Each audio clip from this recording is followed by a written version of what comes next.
Hello everyone, কেমন আছো সবাই? আশা করি সকলে খুব ভালো আছো। আমরাও বেশ ভালো আছি। আগের দিন তোমাদের সাথে আমি পুরী সাইট সিইংয়ের প্রথম পার্টটা শেয়ার করেছিলাম। বলেছিলাম আজকে তোমাদের সাথে দ্বিতীয় পার্টটা শেয়ার করব। তো আজকেই সেটা শেয়ার করতে চলে এসেছি। গতদিন তোমাদের সাথে আমি চন্দ্রভাগা বিচ আর কোণারকের কিছু অজানা ইতিহাস শেয়ার করেছিলাম। আগের ভিডিওতেই তোমাদের বলেছিলাম যে আমরা সকাল 10:30 নাগাদ লাঞ্চটা সেরে ফেলেছিলাম, যেহেতু আমাদের সেদিন অনেক জায়গায় ঘোরার ছিল। তো এরপর আমরা চলে এসেছিলাম লিঙ্গরাজ মন্দির দর্শনে। এখানকার মন্দিরটা দেখতে অনেকটা জগন্নাথ দেবের মন্দিরের মতো। এই মন্দিরটির আদি কাঠামো তৈরি হয়েছিল 615 থেকে 657 খ্রিস্টাব্দের মধ্যে রাজা ললাটেন্দু কেশরীর হাত ধরে। আর বর্তমানে আমরা যে গঠন দেখতে পাচ্ছি সেটা নির্মাণ করেছিলেন রাজা যযাতি। মন্দিরের পাশেই দেখতে পেলাম যে পুজো দেওয়ার কিছু সামগ্রী বিক্রি হচ্ছে। তো এখান থেকে আমরা পুজো দেওয়ার সামগ্রী কিনে নিলাম। আর পাশেই জুতো, ব্যাগ আর মোবাইল রাখার ব্যবস্থা করা আছে। নিজের চোখে মন্দিরে এত সুন্দর যে কারুকার্য দেখলাম সেটা এবার তোমাদের সাথে শেয়ার করছি। মন্দিরটি তৈরি হয়েছে বেলে পাথর ও ল্যাটেরাইট পাথর দিয়ে। মূল মন্দিরে কোথাও একটু জায়গা নেই যেখানে কোনো ভাস্কর্য নেই। মন্দিরের পাথরের গায়ে রয়েছে মানুষ, পশু পাখি এবং দেবদেবীরা। ফাঁকা জায়গাগুলোতে রয়েছে সূক্ষ্ম নকশা। সবার উপরে মাথায় উল্টানো কলসি।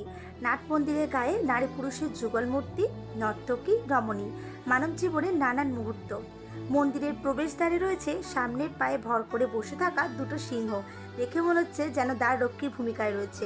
এছাড়াও মন্দির চত্বরে ছড়িয়ে রয়েছে ভোগ রান্নার জায়গা, পাতকো, ছোট বড় নানান রকম মন্দির। এই মন্দিরেই সারা বছর ধরে চলে উৎসব। প্রধান উৎসব হলো শিবরাত্রি। সারা রাত প্রদীপ জ্বালিয়ে তখন প্রার্থনা চলে। এত সুন্দর মন্দির দেখার পর আর এত সুন্দর তথ্য জানার পর আমাদের কিন্তু বেশ ভালোই লাগছিল। এরপর আমরা চলে গেলাম উদয়গিরি আর খণ্ডগিরি দেখতে। চলো এবার তোমাদের সাথে উদয়গিরি আর খণ্ডগিরির কিছু ইতিহাস শেয়ার করি। প্রথমেই বলি উদয়গিরি আর খণ্ডগিরির প্রবেশ মূল্য কত। এখানে ভারতীয়দের জন্য প্রবেশ মূল্য 15 টাকা, বিদেশি পর্যটকদের জন্য 200 টাকা। এছাড়াও ভিডিও ক্যামেরা করলে তার চার্জ পড়বে 25 টাকা। প্রথমে যখন আমরা এর মধ্যে ঢুকলাম তখন দেখলাম একটা স্কুল থেকে বাচ্চাদের এক্সকারশনে নিয়ে এসছে। সত্যি দেখে কিন্তু বেশ ভালো লাগছিল। মনে হচ্ছিল ছোটোবেলায় যদি আমাদেরও কোথাও এরকম স্কুল থেকে এক্সকারশনে নিয়ে যেত তাহলে আমরা অনেক কিছু কিন্তু দেখতে পারতাম এবং শিখতেও পারতাম। তো যাই হোক, কি আর করা যাবে, যাওয়া হয়নি। তো আমরা হাঁটতে হাঁটতে উপরে চলে এলাম। উপরে উঠতে কিন্তু বেশ কষ্টই হচ্ছিল, কিন্তু উপরে ওঠার পর এত সুন্দর দৃশ্য দেখার পর কিন্তু কষ্টটা অনেকটাই কম মনে হচ্ছিল। তো চলো এবার তোমাদের সাথে আমি এই উদয়গিরি আর খণ্ডগিরির ইতিহাস শেয়ার করি। এই উদয়গিরি আর খণ্ডগিরি গুহাকে আগে বলা হতো কটক গুহা। ওড়িশার উপকূলীয় সমভূমিতে বেলে পাথরের এই পাহাড় দুটি সামনাসামনি মাথা উঁচিয়ে দাঁড়িয়ে আছে। দেখে মনে হয় যেন দুটো যমজ পাহাড়। ভুবনেশ্বর থেকে 6 কিলোমিটার পশ্চিমে এই উদয়গিরি আর খণ্ডগিরি যে পাহাড় দুটি রয়েছে এদের উচ্চতা যথাক্রমে 34 মিটার ও 38 মিটার।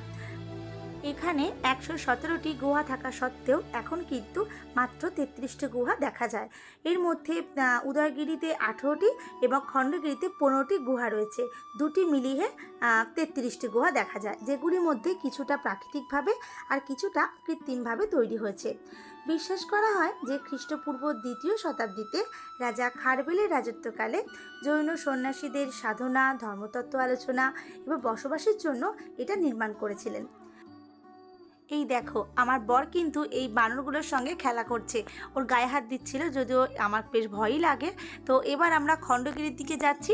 তো এবার আরও কিছু ইতিহাস শেয়ার করা বাকি আছে, সেটা বলছি। তো ভুবনেশ্বর থেকে তোমরা যদি আসো তাহলে ডান দিকে পড়বে উদয়গিরি, যার অর্থ হলো উদীয়মান সূর্য। উদয়গিরির যে 18টি গুহা আছে তার মধ্যে সবচেয়ে সুন্দর গুহা হলো রানী গুম্ফা। সবচেয়ে নবীনতম দ্বিতল বিশিষ্ট এই গুহাটির নিচে রয়েছে 7টি প্রকোষ্ঠ আর উপরে রয়েছে 9টি থাম। বাকি গুহাগুলির মধ্যে সবচেয়ে সুন্দর হলো হাতি গুম্ফা ও গণেশ গুম্ফা। এর ভাস্কর্য, শিল্প আর ঐতিহাসিক গুরুত্বের কারণে কিন্তু এগুলো বিখ্যাত। দেখো খণ্ডগিরি থেকে তোমাদের এবার উদয়গিরির পাহাড়টা দেখালাম। দূর থেকে কি অপূর্ব লাগছে, তাই না? সত্যি কথা বলতে কি উপর দিকে উঠতে কিন্তু বেশ কষ্টই হচ্ছিল। আমরা ফেব্রুয়ারিতে গিয়েছিলাম ঠিকই, কিন্তু তখন কিন্তু এই ভুবনেশ্বরে প্রচণ্ড গরম ছিল, সেজন্য বেশ কষ্টই হচ্ছিল। কিন্তু এত সুন্দর দৃশ্য দেখার পর কষ্ট কিন্তু অনেকটাই কম মনে হলো।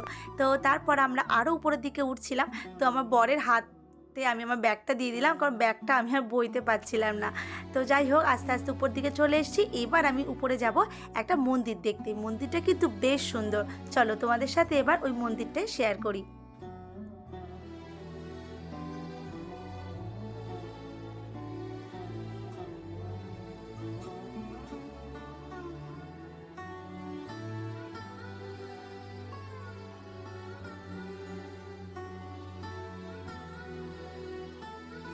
উদয়গিরি আর খণ্ডগিরি দেখার পর আমরা চলে গেছিলাম নন্দনকানন দেখতে। তখন বিকেল 4টে মতো বাজে। তোমাদের সাথে প্রথমে আমি শেয়ার করছি যে নন্দনকানন কতক্ষণ খোলা থাকে। এপ্রিল থেকে সেপ্টেম্বর মাস পর্যন্ত সকাল 7:30 থেকে বিকেল 5:30 পর্যন্ত, আর অক্টোবর থেকে মার্চ পর্যন্ত সকাল 8টা থেকে বিকেল 5টা পর্যন্ত। তো আমাদের যেহেতু টিকিটটা অনলাইনে কাটা ছিল, তাই আমাদের টিকিট কাটার কোনো লাইন দিতে হয়নি। এখানকার টিকিটের প্রবেশ মূল্য হলো বড়দের জন্য 50 টাকা, আর 12 বছরের নিচে শিশুদের জন্য 10 টাকা, আর বিদেশি পর্যটকদের জন্য 100 টাকা। ফটোগ্রাফির চার্জ আলাদা। তো এবার আমি তোমাদের সঙ্গে নন্দনকাননের ভিতরের অংশটা শেয়ার করছি। যদিও আমি সবটা ঘুরিনি, কারণ আমার খুব একটা ভালো লাগছিল না তখন। এটা যেহেতু চিড়িয়াখানা, সেহেতু বাচ্চাদের কিন্তু এখানে এসে বেশ ভালো লাগবে। বিকেলে তখন প্রায় বন্ধের টাইম হয়ে গেছে, 4:30 পৌনে 5টা বাজে। তখনও কিন্তু দেখলাম ভিতরে প্রচুর পর্যটক রয়েছে। মানে এই নন্দনকানন এমনই একটা জায়গা যেখানে এলে সারাদিন কেটে যায়। কিন্তু যেহেতু আমরা সাইট সিংয়ে এই পার্টটাকে সবার লাস্টে রাখি, তাই এর জন্য কিন্তু যদি আমরা একটু বেশি সময় রাখি তাহলে অনেকটাই ঘুরতে পারি। কিন্তু সারাদিন পর যখন এখানে লাস্টে আসা হয় তখন অতটাও এনার্জি থাকে না। অন্তত আমার এনার্জি কম ছিল। ওই দেখো বাঘ মামা যাচ্ছে, এইসব দেখলে কিন্তু তখন আর মনে হয় না যে কষ্ট হচ্ছে, তখন মনে হয় আশাটা সার্থক হয়েছে। হাতে সময় কম থাকলে কি হবে, এই ঘোরার মাঝে আমরা বেশ কিছু ফটো তুলে নিয়েছিলাম আর কিছু ভিডিও করে নিয়েছিলাম, কারণ এগুলো তো পরে শেয়ার করতে হবে, তাই না? তো এবার আমি তোমাদের সাথে শেয়ার করব যে আমাদের বাসে কত খরচ পড়েছিল। আমরা বাসে করে এসেছিলাম, আমাদের পার হেড পড়েছিল 300 টাকা করে, মানে দুজনে 600 টাকা। এছাড়াও যে কোণারক মন্দির গেছিলাম, তারপর উদয়গিরি, খণ্ডগিরি, এমনকি এই যে নন্দনকানন আমরা আসলাম, এখানে যে প্রবেশ মূল্য সেগুলো সবটা মিলিয়ে আমাদের দুজনে নিয়েছিল 175 টাকা। তার মানে 775 টাকায় আমাদের সেদিনে ঘোরা হয়ে গেছে। আর আমরা যে লাঞ্চ করেছিলাম সেটা কিন্তু আলাদা।